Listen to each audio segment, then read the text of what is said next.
That brings us back to the idea of meaning and universal basic income. I think the idea of giving someone $15,000 a year doesn't necessarily cause what everyone would worry about is people being on the dole.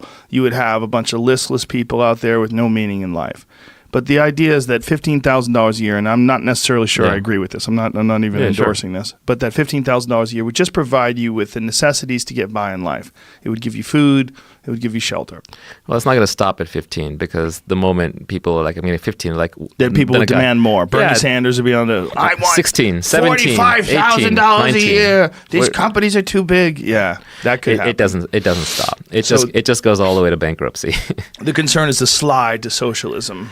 It's obvious. Yeah. I mean, heck, if I was not working and I was getting my 15 a year, I would happily vote for the guy who would give me 20 or 25. It's just common sense. What do you say to the people that don't believe that there is such a thing of ethical or compassionate capitalism? There's many people today that are espousing Marxism, and they're espousing some sort of a socialist society where they believe that capitalism has screwed people over and eliminated the middle class. And there are absolutely problems with capitalism. I think monopolies are a problem. I think that crony capitalism is a problem with the government, kind of gets in bed with them and sort of forces things. I think the bankers have really, raped society, and the rest of us are suffering for it. Yeah, they've essentially taken huge risks where they privatize the gains and they socialize the losses. So when it fails, they basically get bailed out and bankrupt everybody else. So capitalism has gotten a really bad name. Let's talk about it as free exchange, free markets. Free markets and free exchange are intrinsic to humans. From when the first person started a fire and somebody came along with a deer and said, hey, if I cook my deer on your fire, I'll share some of it with you, right? So specialization of labor, we trade, that's built into the human species. Basic math comes from accounting, keeping track of debts and credits and so on. We need to be able to engage in free trade.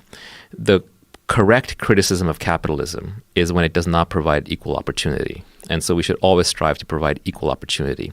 But people confuse that with equal outcome. When you have equal outcome, that can only be enforced through violence because free people make different choices. And when they make different choices, they have different outcomes. And if you don't let them suffer the consequences of bad choices or reap the rewards from good choices, then you are forcibly redistributing through violence.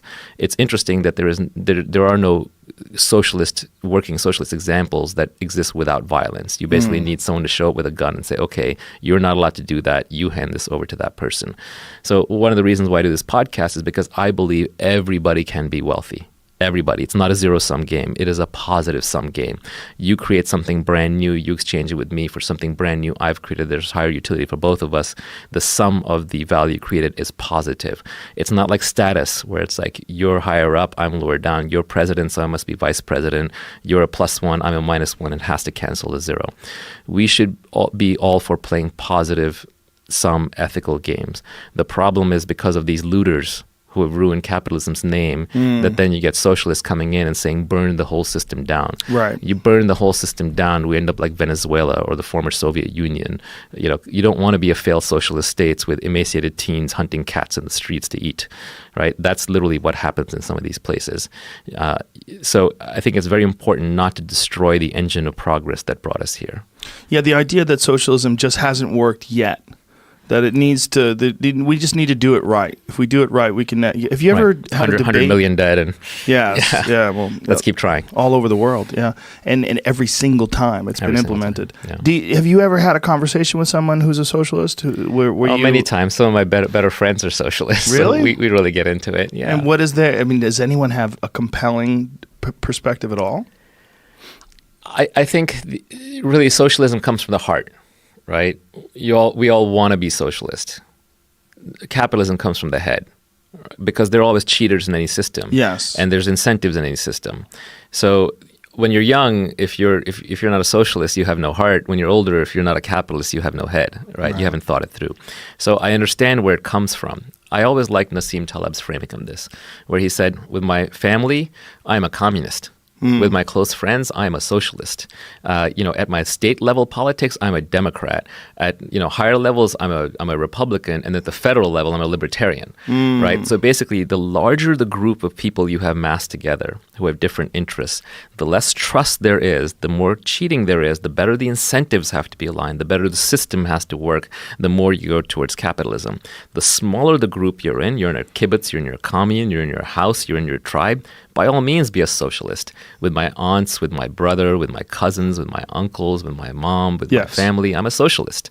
That's the right way to live a loving, happy, integrated life. Yes. But when you're dealing with strangers, you want to be a real socialist? Great. Open all your doors and windows tomorrow. Please, everybody, come take what you want. See how that works out.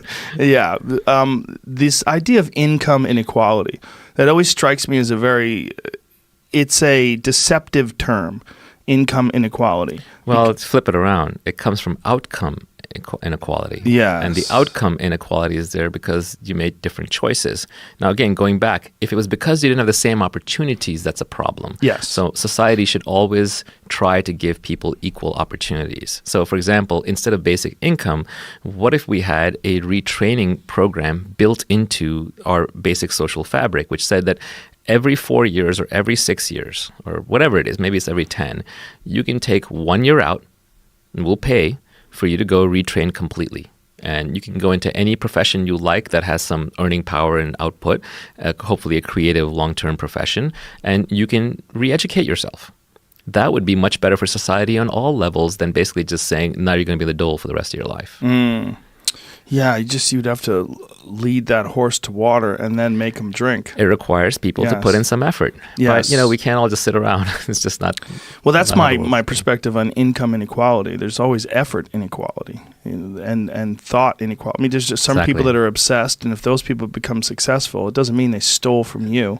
It just means that they put in the amount of energy and effort that's required to reach where they're at. And